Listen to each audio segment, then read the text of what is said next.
Good morning, students. Discovering Tut, the saga continues. We did this chapter on Monday and we read about that how King Tut was buried 3300 years ago and his mummy was found by Howard Carter in 1922, and from then on various archaeologists, radiologists, forensic have anatomy professors, they have done many investigations on King Tut's mummy so as to find out the secrets related to his life when he was living and the mystery involved with his death. Let's read the second half or the final part of this chapter. Students, we read earlier that King Tut's mummy was a rock cut tomb some 26 feet underground. So, this you can see from this image that they are moving. The experts or the archaeologists are moving in to check out the tomb or the burial place of King Tut's mummy. You can notice in this image that how an investigation is going on at King Tut's mummy, and the coffin is open to do the investigation. In this image, you can notice the murals on the wall, that is, the paintings on the wall, and these paintings are of the times of King Tut, that is 3300 years ago. Students, in this image you can notice the treasures of King Tut, that how King Tut was lavished with glittering goods, whether it was the cases of wine, food and wine, or the games. So all these are in gold.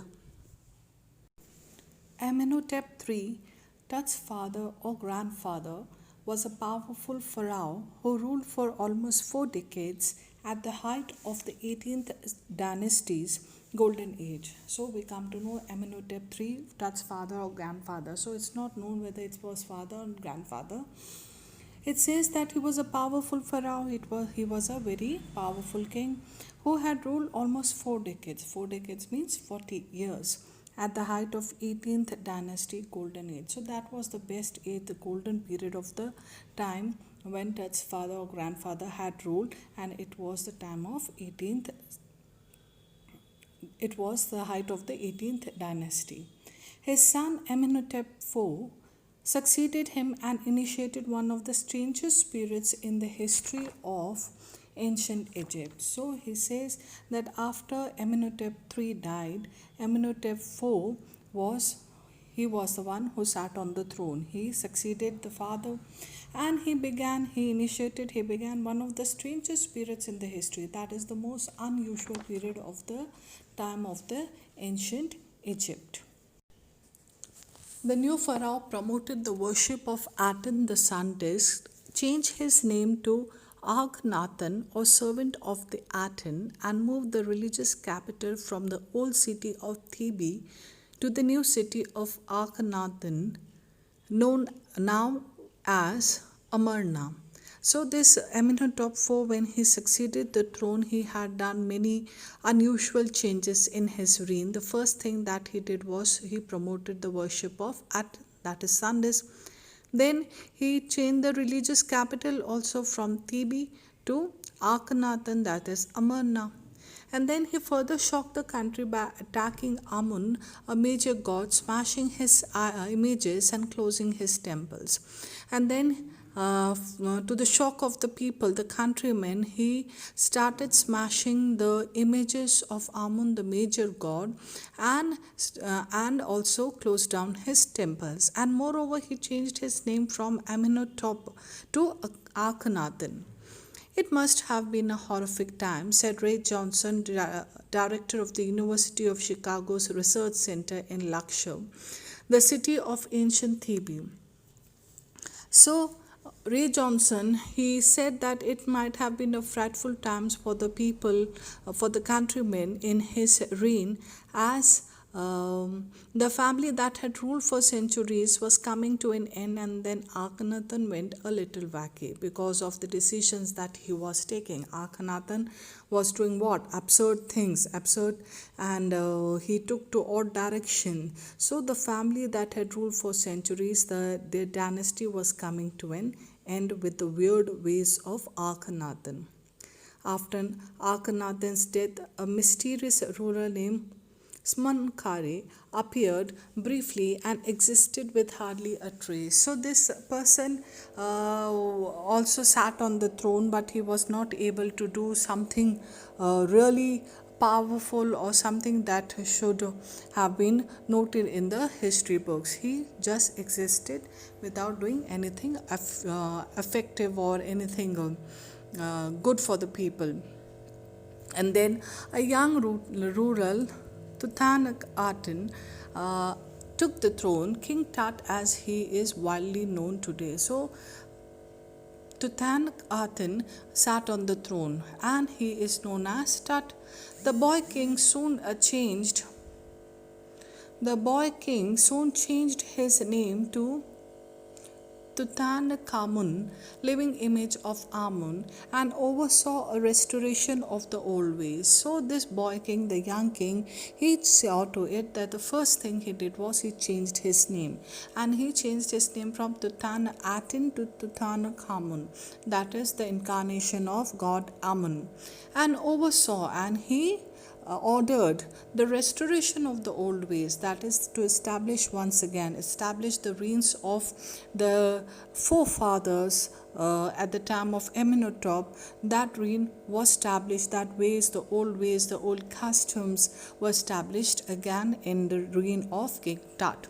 He reigned for about 9 years and then died unexpectedly. So King Tut ruled for 9 years, and then mysteriously he passed away.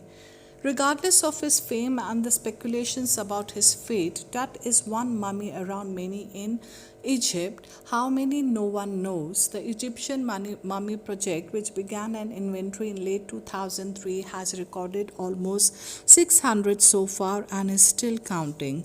So, in spite of the fame he had acquired, in spite of the fame he had acquired after the death, that is King Tut, he is one of the mummies in Egypt, and this Egyptian mummy project began in as a discovery to find out the mummies that are there.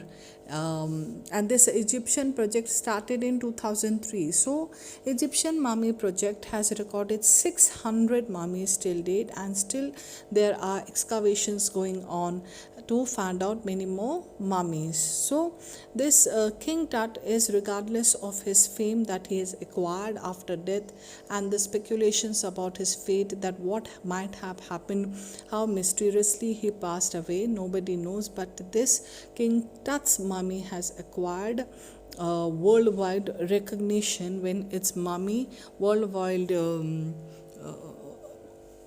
when its mummy was found.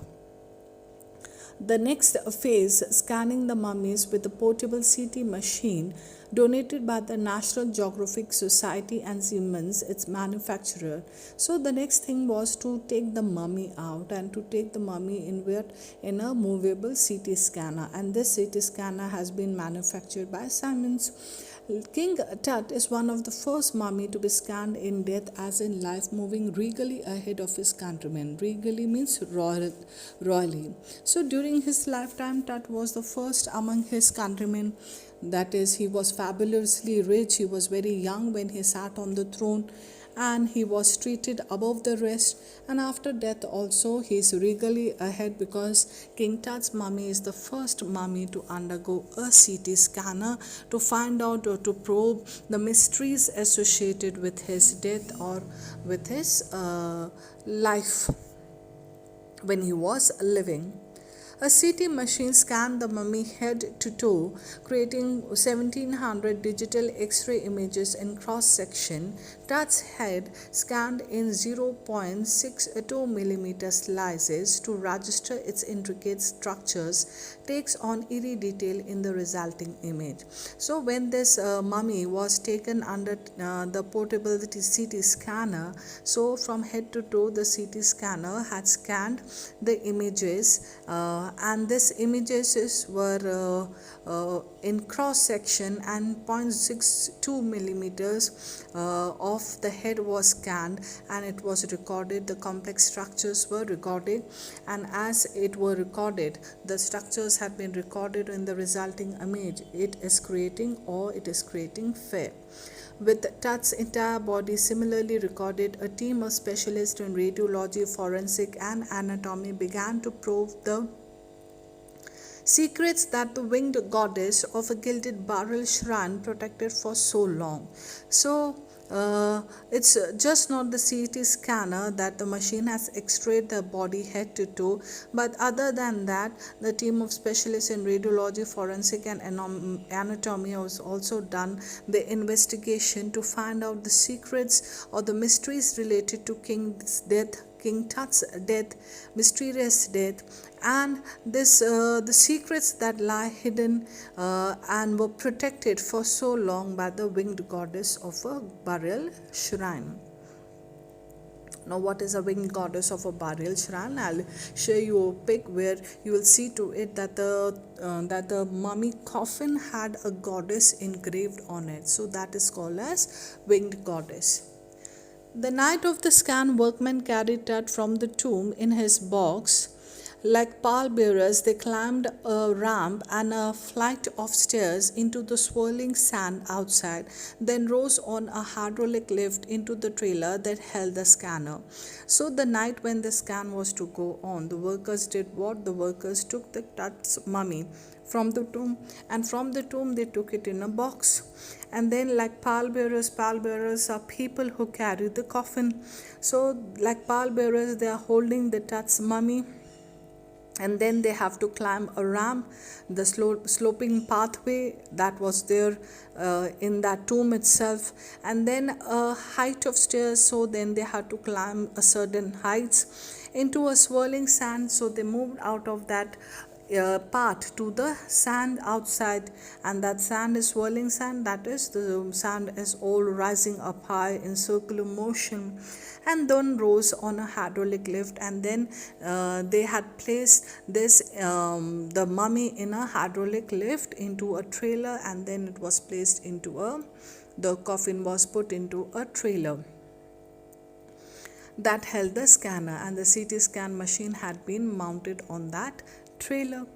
20 minutes later, two men emerged, sprinted for an office nearby, and returned with a pair of white plastic fans. So 20 minutes later, after this scanning thing was done, or not after, when the scanning thing was into progress, two men appeared. They came out and they are running. Sprinted means they are running to the office, and they returned with white plastic fans. Why? The $1 million scanner had quit because of a sand in a cooler fan. Curse of the Pharaoh, joked a guard nervously. So they ran with the plastic fan. Why? Because the scanner fan, the cooler fan, had stopped working because it had stuck by the sand. And then the guard nervously, worriedly announces that the fans have stopped working because of the curse of the Pharaoh. That is the curse of King Tut, that whoever disturbs them would be cursed.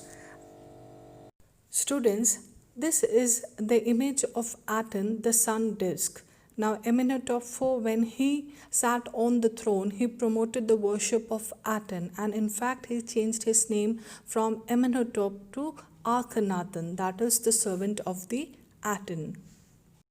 Students, this is the image of major god Amun, whose images and idols were smashed by Amenhotep IV, and the temples were closed down. And when King Tut came to reign, he had established the the reign of the golden period of the forefathers, and in fact he changed his name to Amun, that is living image of Amun. So this is the god, major god Amun.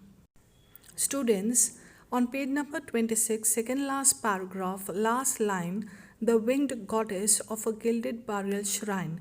So, this is what I was talking, that this is the winged goddess that is protecting the King Tut's mummy from 3300 years ago. And this again, you can see it is all in gold. Eventually, the substitute fans worked well enough to finish the procedure. So, the substitute fans that the workmen took, they worked well, and then the procedure to scan the mummy happened.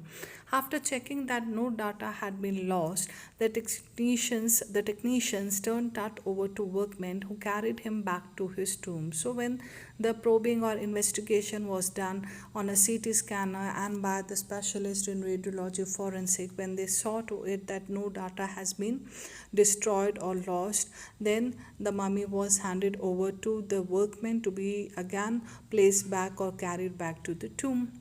Less than 3 hours after he was removed from his coffin, the pharaoh again rested in peace where the funerary priest had laid him so long ago. So Tut's mummy was laid to rest 3300 years ago. So these workmen again carried him to the resting place where funerary priest had placed him very long ago. Back in the trailer, a technician pulled up astonishing images of Tut on a computer screen.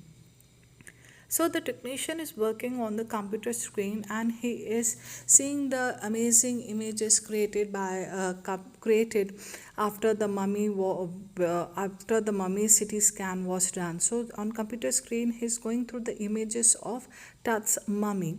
A grey head took shape from a scattering of pixels and the technician spun and tilted in every direction. So he's just moving the mouse in all the directions, the mouse of the computer in all the direction to see to the shape of the head that is being created by pixels, scattering of pixels.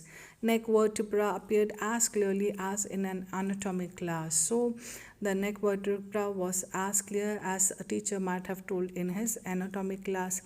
Other images revealed a hand, several views of the rib cage, and a transection of the skull. So the other images were also created on the computer screen, and it told that the data is not lost, neither a major damage was done to the mummy of King Tut. But for now the pressure was off.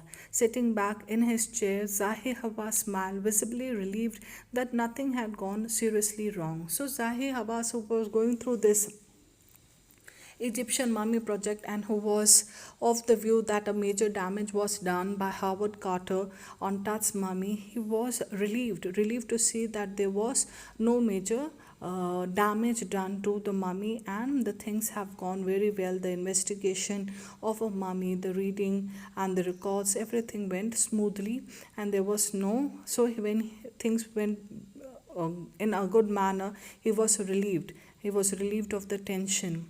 I didn't sleep last night, not for a second, he said. I was so worried, but now I think I will go and sleep. So Zahi Hawass, after the investigation was done, he said that how he was restless throughout the night, wondering about the study of the mummy and trying to read the mummy, whether it is the major damage could have been done to the mummy, and the investigation they wanted to carry out on the mummy of King Tut.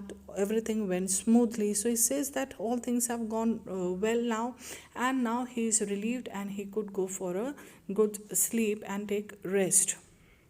This is an image of a mummy created on a computer screen.